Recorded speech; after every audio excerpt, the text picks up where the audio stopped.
Балаларым, рахмет сендерге. Балаларым болмасын деп көркеуде. Қобызыңмен қос әнмен тіл бердің, өмірге мен мылқау болып келгенде. Бабаларым, рахмет сендерге. Жыраулардың жазбай кеткен жырларын, арулардың айтпай кеткен сырларын, Қорқытыңның қорқынышты мұңзарын, қобызыңның шанарынан тыңдадым. Құлазыған сенің құла түздерің, не көрмеген, не білмеген ізгелім, жазылмаған тарихыңның жолдарын, ауызекі аңызыңнан іздедім.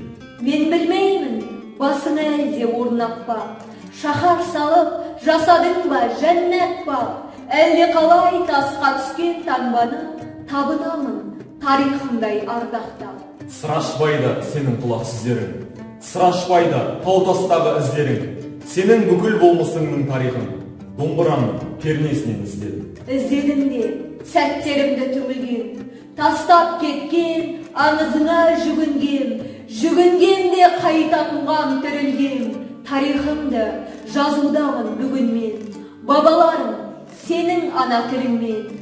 Менің мына қайта туған күнімде, сөйле оркестр, дүрілде бір дүрілде, сөйле Моцарт, менің ана тілімде, сөйле Данте, менің ана тілімде. Бабаларым, рахмет сендерге.